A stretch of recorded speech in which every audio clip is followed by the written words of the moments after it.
Breaking news. BRS తన 10 ఏళ్ల పాలనలో విచ్చలవిడిగా అధికార దుర్వినియోగానికి పాల్పడిందని విమర్శించారు ఎంపీ అనిల్ కుమార్ యాదవ్. తన ఫోన్ ట్యాప్ చేయడం ద్వారా ఎలాంటి పొలిటికల్ యాక్టివిటీస్ చేయకుండా అడ్డుకున్నారని విమర్శించారు. మొత్తం పోలీస్ డిపార్ట్మెంట్ ను కూడా మిస్లీడ్ చేశారని ఆరోపించారు. ఫోన్ ట్యాపింగ్ కేసు విచారణలో భాగంగా అనిల్ కుమార్ యాదవ్ తో స్టేట్మెంట్ ను రికార్డ్ చేశారు సిట్ అధికారులు. విషయం ఏంటిదంటే ఏ విధంగా బీఆర్ఎస్ ప్రభుత్వం ఆనాడు కాంగ్రెస్ పార్టీ సంబంధించిన సీనియర్ నాయకులు కావచ్చు, ముఖ్య కార్యకర్తల ఒక ఫోన్ ట్యాపింగ్ చేసిరంటే వాళ్ళు అధికారాన్ని ఏ విధంగా మిస్యూజ్ చేసిరో ఇదే దానికి ఒక ఉదాహరణ అని కూడా చెప్పదలుచుకుంటున్నాను. కనీసం అంటే ఆనాడు స్వేచ్ఛగా కాంగ్రెస్ పార్టీలో యూత్ కాంగ్రెస్ అధ్యక్షుడిగా పనిచేస్తున్నప్పుడు మా కార్యకర్తలతో నేను స్వేచ్ఛగా కూడా మాట్లాడని పరిస్థితిలో ఆ రోజు నా ఫోన్ని ట్యాప్ చేయడం జరిగింది. అనేక సందర్భాలలో చాలాసార్లు మేము చూసినట్లయితే ఆనాడు ఏ కార్యక్రమం చేసినా కూడా ఇంట్లోకి బయటికి వెళ్ళకముందే పోలీస్ సిబ్బందులు పోలీస్ ఆఫీసర్లు అందరూ కూడా మా ఇంటి ముందు వచ్చి అంటే హౌస్ అరెస్ట్ చేయడం జరుగుతుండే. కేవలం నేనే కాదు, చాలామంది ఇంపార్టెంట్ నాయకులు ఎవరైతే ఉన్నారో వాళ్ళందరూ ఫోన్ ట్యాప్ చేసి మా యొక్క ఇన్ఫర్మేషన్ తీసుకొని కాంగ్రెస్ పార్టీ యాక్టివిటీస్, ముఖ్యంగా ఆనాడు మా పీసీసీ అధ్యక్షుడిగా పనిచేస్తున్నప్పుడు రేవంత్ అన్న గారి నాయకత్వంలో మేము అనేక కార్యక్రమాలు ప్రజల గురించి పోరాటం చేస్తుంటే వాళ్ళు చేసిన పని ఏంటంటే మా ఫోన్లు ట్యాప్ చేసి మేము ఎలాంటి పొలిటికల్ యాక్టివిటీ చేయకుండా మాకు అడ్డుకోవడానికి ప్రయత్నం చేసిండ్రు.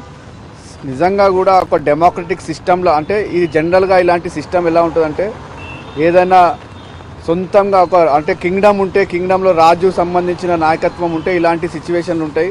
ఒక డెమోక్రటిక్ సిస్టంలో మొత్తం డిపార్ట్మెంట్ని కూడా మిస్లీడ్ చేసి వాళ్ళతో కూడా ఇలాంటి పని చేపించిందంటే వీళ్ళొక కల్వకుంట ఫ్యామిలీ ఏ విధంగా ఆనాటి తెలంగాణలో ఏ విధంగా అడ్మినిస్ట్రేషన్ చేసిరో మనం అందరం ఒకసారి ఆలోచించాలి అని కూడా ఈ సందర్భం అందరినీ కూడా కోరుకుంటున్నాను. ఇది చాలా బాధాకరం విషయం. ఎందుకంటే ఇలాంటి చీప్ పొలిటిక్స్ ఈరోజు మా పార్టీ అధికారంలో ఉంది, వాళ్ళు కూడా స్వేచ్ఛగా ప్రొటెస్టులు చేస్తున్నారు, అది వేరే విషయం. ఎందుకంటే ప్రజలు వాళ్ళని నమ్ముతలేరు. కానీ మా పార్టీ అధికారంలోకి వచ్చే ఇలాంటి చీప్ టాక్టిక్స్ మాత్రం మా పార్టీ చేయదు. మా పార్టీ చాలా హుందాగా, మా ముఖ్యమంత్రి గారు చాలా హుందాగా జవాబు చెప్పడానికి కూడా సిద్ధంగా ఉంటారు.